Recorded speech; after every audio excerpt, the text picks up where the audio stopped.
It's going to be the Bitcoin killer. That's what millions of people believed.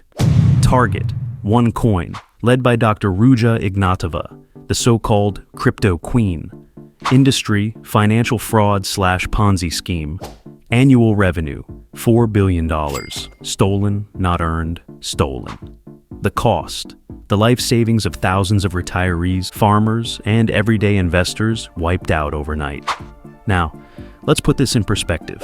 Normally, if you're running a tech startup that generates $4 billion in revenue, you're not hiding. You're celebrating. You're on the cover of Forbes. You're ringing the opening bell at the New York Stock Exchange.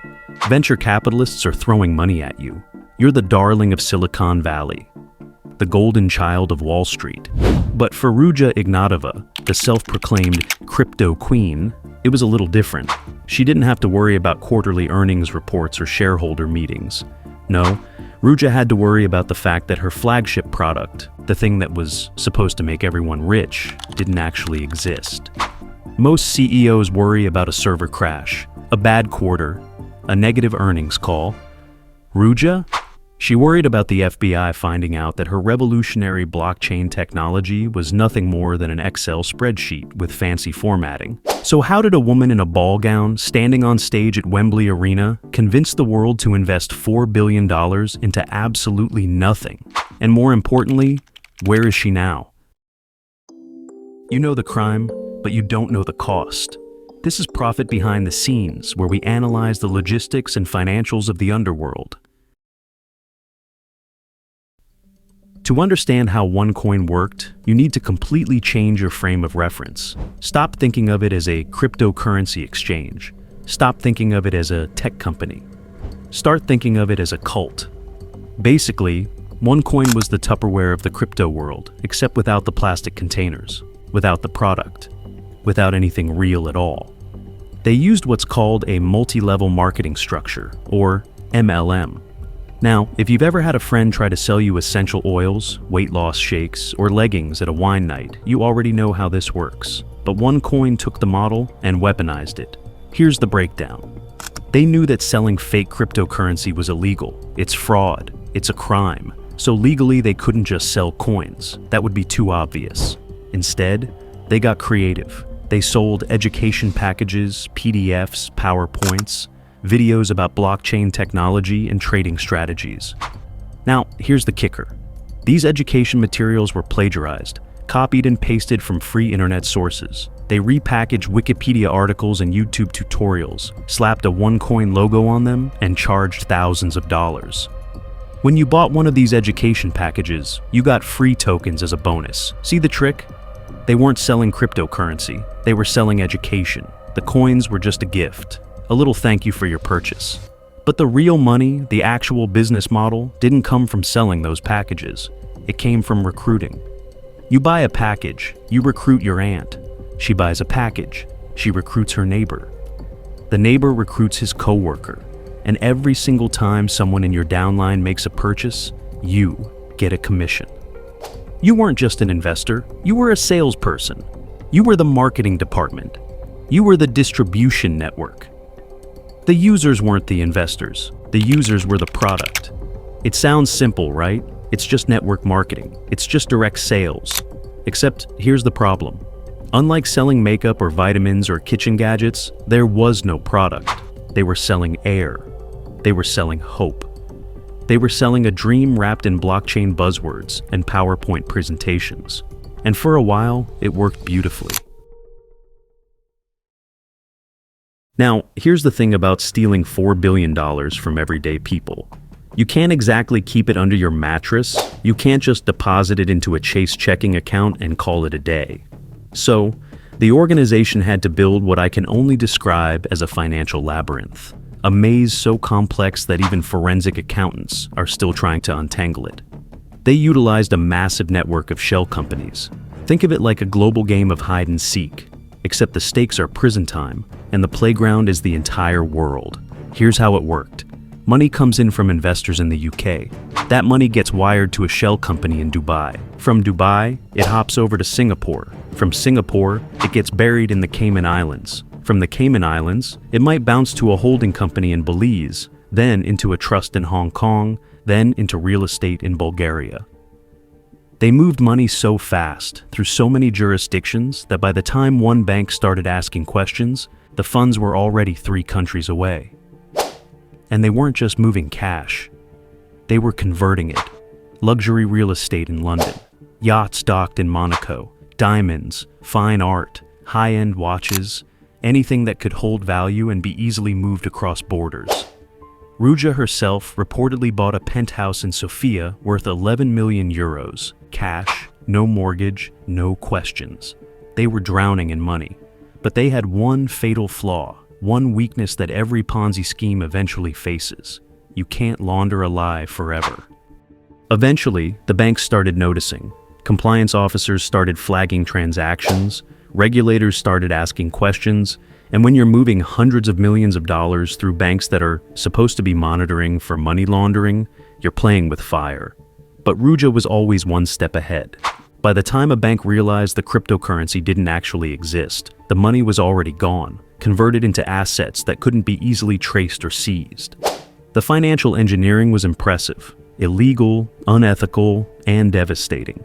But from a purely logistical standpoint, impressive. They built a shadow financial system that operated parallel to the legitimate banking world, exploiting every loophole, every offshore haven, every jurisdictional gray area. But even the most sophisticated financial shell game has an expiration date, and OneCoin's was rapidly approaching. But while Ruja was throwing lavish parties at Wembley Arena, wearing custom-made diamond gowns worth hundreds of thousands of dollars, and flying private jets across Europe, the reality on the ground was a complete nightmare. This creates a deep, fundamental flaw in the business model: sustainability through deception. See, OneCoin wasn't just scamming wealthy tech bros in Silicon Valley who could afford to lose a few million. We're not talking about hedge fund managers or venture capitalists who understood the risks. We're talking about real people, vulnerable people, desperate people. We're talking about farmers in Uganda who sold their land, their only asset, to buy OneCoin packages because they believed it would change their lives. We're talking about retirees in the United Kingdom who handed over their entire pension funds, money they'd saved for decades, because a slick presentation convinced them this was the future of finance. We're talking about families in China, India, and across Southeast Asia who pooled their resources, borrowed money from relatives, took out loans they couldn't afford, all to get in on what they thought was the ground floor of the next Bitcoin. And here's where the MLM structure becomes particularly cruel, because you weren't just losing your own money. You were recruiting the people you loved, your family, your friends, your neighbors. One investor from the UK said, and I quote, "I convinced my family to invest. I convinced my friends. I told them it was safe. I told them I'd done my research. Now they won't talk to me. I've lost everything, not just my money, my relationships, my reputation, everything." End quote. The psychological damage was devastating, because when you lose money in a stock market crash or a bad investment, you can rationalize it. The market moved against you. You made a calculated risk. It happens. But when you lose money in a Ponzi scheme, especially one where you actively recruited others, the guilt is crushing. You weren't just a victim. You became, unknowingly, part of the victimization process. Multiple suicides have been linked to the financial ruin that OneCoin caused. People who lost not just their savings, but their hope, their dignity, their reason to keep going. In Italy, a man named Roberto took his own life after losing his family's savings to OneCoin. He left a note apologizing to his wife and children. In India, entire communities were devastated when local promoters disappeared with millions of dollars in investments. This is the product flaw that no amount of marketing can cover up. When your profit margin relies entirely on the hope of the desperate, when your business model depends on exploiting trust and manipulating dreams, you don't build a business, you build a crime scene. And unlike a failed startup where employees lose their jobs or investors lose money they could afford to risk, this was different. These were people who couldn't afford to lose. People who bet everything because they were told, repeatedly and convincingly, that this was their ticket out of poverty, out of debt, out of struggle. The human cost of OneCoin isn't measured in dollars. It's measured in destroyed lives, shattered families, and broken trust that may never be repaired. By 2017, the facade was beginning to crack. The perfectly constructed illusion was starting to fall apart, and the organizational flaws were becoming impossible to hide. Investors were getting restless. They wanted to cash out. They wanted to sell their coins. They wanted to see returns on their investment. And most importantly, they wanted to see the technology. The mistake the organization made was what I call the missing product flaw. See, in the beginning, when OneCoin was new and the hype was building, people were content to just hold their coins. They believed the value was going up. They trusted the numbers on their dashboard. They didn't ask too many questions. But as time went on, sophisticated investors started digging deeper. They wanted to examine the blockchain. They wanted to verify the mining process. They wanted independent audits. And that's when everything started to unravel. Because there was no blockchain, there was no distributed ledger, there was no mining, there were no nodes validating transactions. It was just a centralized database, a number on a website that Ruja and her team could change by typing on a keyboard. One Bulgarian tech expert who investigated OneCoin discovered that the entire blockchain was essentially a school database with a search function. That's it. No cryptographic hashing, no proof of work, no decentralization, none of the fundamental technologies that actually make cryptocurrency work. When investors tried to sell their coins on external exchanges, they couldn't, because OneCoin only existed within OneCoin's own platform. It wasn't listed on any legitimate cryptocurrency exchange. You couldn't trade it for Bitcoin or Ethereum or actual money. You could only sell it to other OneCoin members, and even that was increasingly restricted. The liquidity crisis was setting in. People realized they were holding worthless tokens in a closed system. The paranoia started spreading through the organization. Law enforcement agencies in multiple countries were investigating. The FBI was building a case. European authorities were freezing bank accounts, and Ruja knew the walls were closing in. In early 2017, she attended a meeting with her brother Konstantin and other senior members of the organization. According to later testimony, she was warned that an FBI investigation was intensifying, that arrests were imminent. She started making preparations. On October 25, 2017, Ruja Ignatova boarded a Ryanair flight from Sofia, Bulgaria to Athens, Greece. She carried a bag. She went through security. She boarded the plane. And she hasn't been seen since. She didn't just run. She didn't just hide. She ghosted the entire world. She left her brother Konstantin to face the music. She left her business partners, her co-conspirators, her entire network to take the fall, while she vanished with the keys to the kingdom. Some reports suggest she had been planning her disappearance for months, that she had been moving money into untraceable accounts, that she had purchased properties under different names, that she had created multiple backup identities. In 2022, she was added to the FBI's 10 most wanted fugitives list, the reward for information leading to her arrest, up to $100,000, later increased to $250,000. But here's the thing about disappearing with $4 billion. You can afford a really, really good hiding place. After Ruja vanished, the dominoes started falling fast. Her brother Konstantin was arrested in Los Angeles in March 2019. He eventually pleaded guilty to charges including wire fraud and money laundering. He's currently serving time in federal prison. Sebastian Greenwood, one of the co-founders and chief architects of the MLM structure, was arrested in Thailand and extradited to the United States. He pleaded guilty. He's in prison. Mark Scott, an American lawyer who helped launder approximately $400 million of OneCoin money, was convicted in Manhattan federal court.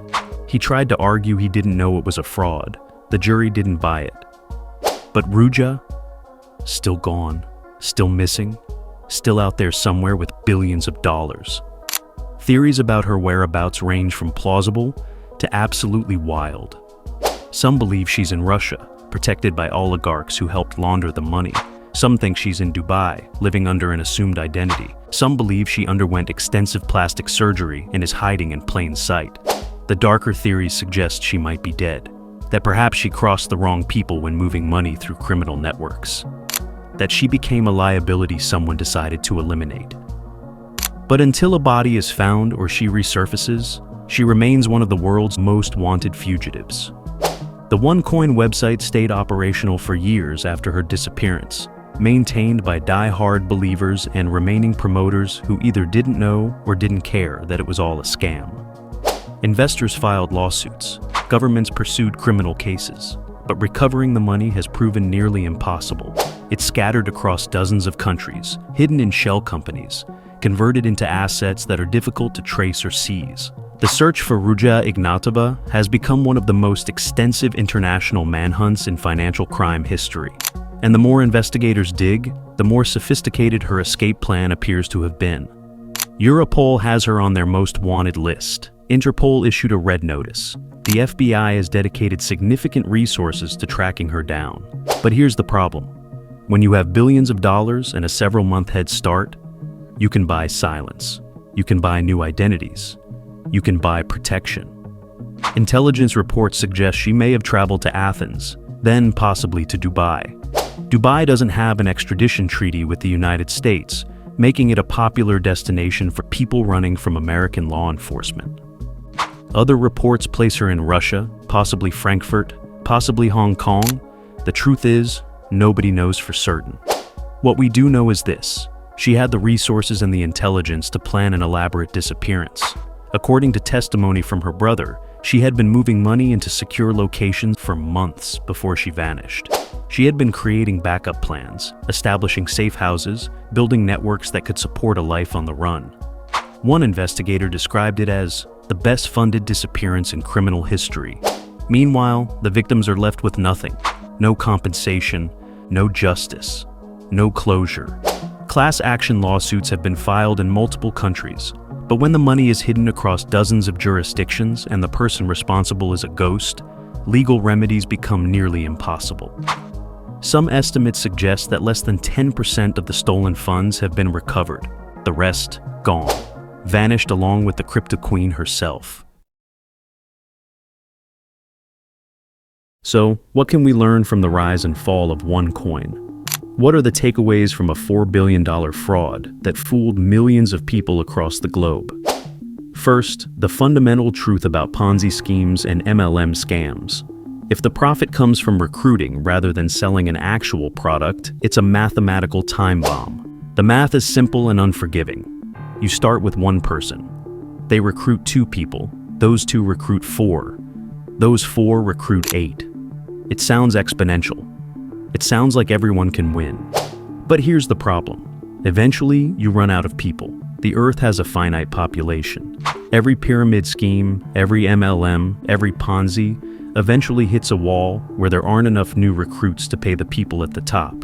And when that happens, the people at the bottom, the vast majority of participants, lose everything. Second lesson. Complexity is often a red flag, not a feature.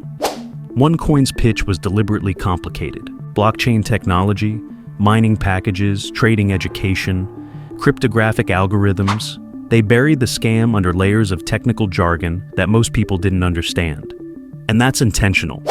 Because when something is confusing, when it sounds too technical to grasp, people tend to trust the person explaining it, rather than questioning the fundamentals. Warren Buffett has a famous rule: never invest in something you don't understand. OneCoin violated that rule spectacularly. People invested billions into something they couldn't explain, couldn't verify, and couldn't independently validate. Third lesson. Social proof is not the same as due diligence. One of the reasons OneCoin spread so rapidly was social proof. Your friend invested. Your neighbor invested. There were massive events with thousands of people. There were testimonials. There were success stories.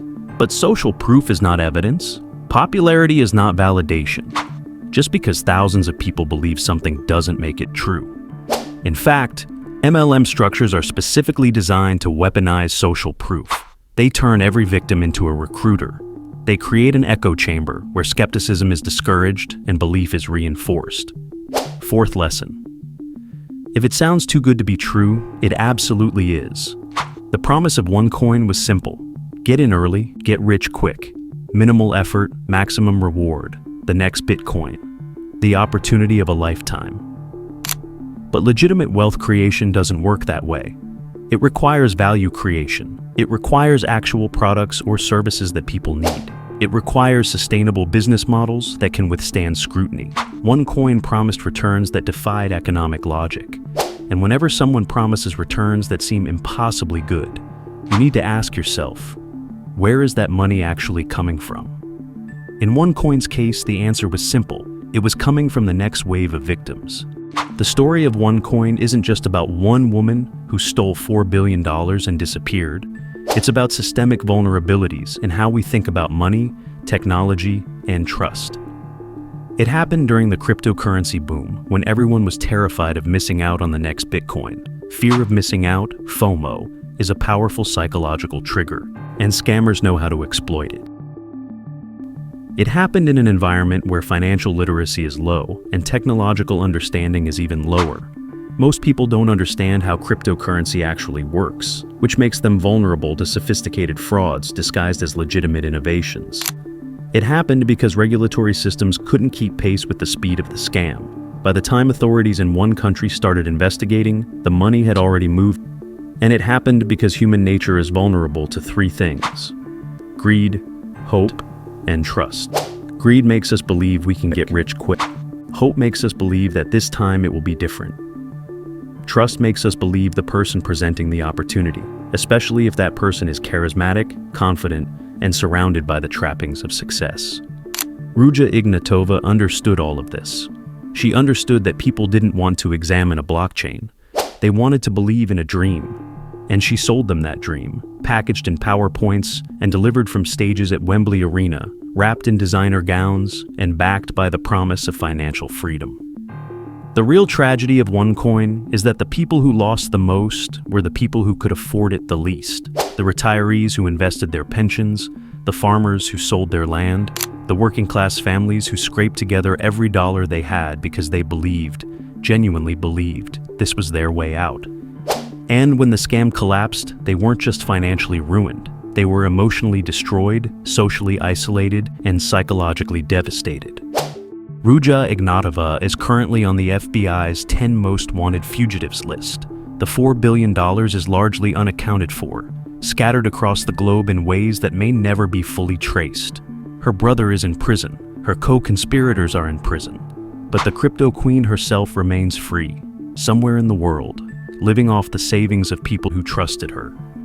The story of OneCoin isn't a roadmap to crypto success. It's not a clever heist to admire. It's a case study in greed, manipulation, and the devastating consequences of financial fraud at scale. It proves a simple economic rule that applies to every scam, every Ponzi scheme, every fraudulent operation. The math always wins. You can hype a scam for a while. You can recruit thousands of people. You can generate billions in revenue, but eventually you run out of people to recruit. The pyramid collapses, and when it does, the people at the bottom lose everything while the people at the top walk away.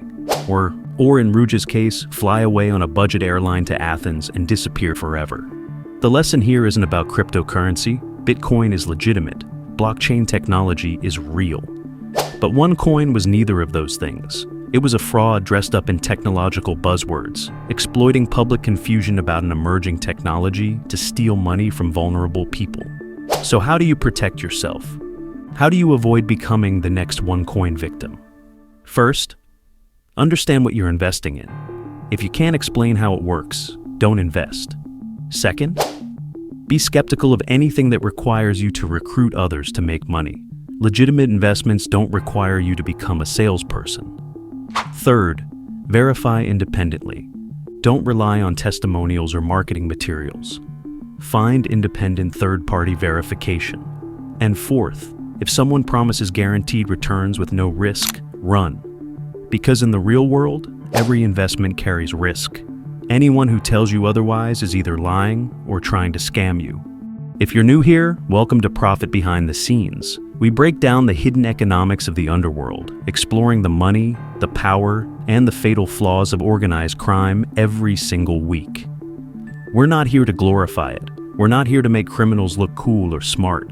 We're here to understand how these operations work, so we can spot the red flags, recognize the patterns, and protect ourselves and the people we care about.